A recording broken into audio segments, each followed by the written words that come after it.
உலகையே உலுக்கியுள்ள Epstein files ஆவணங்களில் புத்த மத தலைவர் தலாய் லாமாவின் பெயர் இடம்பெற்றுள்ளது சர்ச்சையை ஏற்படுத்திய நிலையில் அந்த விவகாரம் குறித்து இந்த காணொளியில் பார்க்கலாம். அமெரிக்காவின் மிக பெரும் பணக்காரர்களில் ஒருவரும் உலகின் பல்வேறு அரசியல் தலைவர்களுடன் தொடர்பு வைத்திருந்ததாக கூறப்படுபவருமான ஜெஃப்ரி எப்ஸ்டீன் கடந்த 2008ஆம் ஆண்டு சிறார் பாலியல் குற்றச்சாட்டுகளுக்காக முதல் முறையாக தண்டனை பெற்றார். அதன் பின்னர் கடந்த 2019ஆம் ஆண்டு இவர் மேல் பல்வேறு பாலியல் குற்றச்சாட்டுகள் வைக்கப்பட்ட நிலையில் அவர் கைது செய்யப்பட்டு சிறையில் அடைக்கப்பட்டார். உலகின் மிக பாதுகாப்பான சிறைகளில் ஒன்றான நியூயார்க் சிறையில் அடைக்கப்பட்டிருந்த நிலையில் அவர் சிறையில் தற்கொலை செய்து கொண்டதாக வெளியான தகவல் அமெரிக்காவை உலுக்கியது.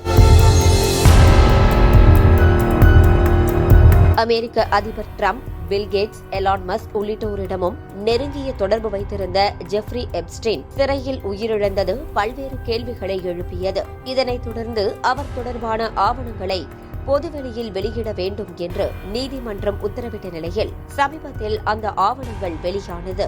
இந்த ஆவணத்தில் அமெரிக்க முன்னாள் அதிபர்கள், பிரிட்டிஷ் இளவரசர் ஆண்ட்ரூ, இஸ்ரேல் பிரதமர் பெஞ்சமின் நெதன்யாகு, பிரதமர் மோடி உள்ளிட்ட சர்வதேச பிரபலங்களின் பெயர் இடம்பெற்றுள்ளதாக வெளியான தகவல் உலகையே உலுக்கியுள்ளது. அந்த வகையில் புத்த மத தலைவரும் திபெத்தின் ஆன்மீக தலைவருமான தலாய் லாமாவின் பெயரும் சுமார் 169 முறை இதில் இடம்பெற்றுள்ளதாக வெளியான தகவல் பல்வேறு தரப்பினரையும் அதிர்ச்சியடைய வைத்துள்ளது. புத்த மதத்தை சேர்ந்த சில தலைவர்களும் இதுகுறித்து தலாய் லாமா பதிலளிக்க வேண்டும் என்று கருத்து தெரிவித்தனர். இந்த சூழலில் இந்த விவகாரம் தொடர்பாக முதல் முறையாக தலாய் லாமா கருத்து தெரிவித்துள்ளார். இந்த விவகாரத்தில் என்னை இணைக்கும் தகவல்கள் மற்றும் செய்திகள் முழுக்க ஆதாரமற்ற வதந்தி என்றும் உண்மைக்கு புறம்பானது என்றும் அவர் கூறியுள்ளார். அதேபோல வாழ்வில் ஒருமுறை கூட எப்ஸ்டீனை சந்தித்தது இல்லை என்றும் அவர் தரப்பில் விளக்கமளிக்கப்பட்டுள்ளது.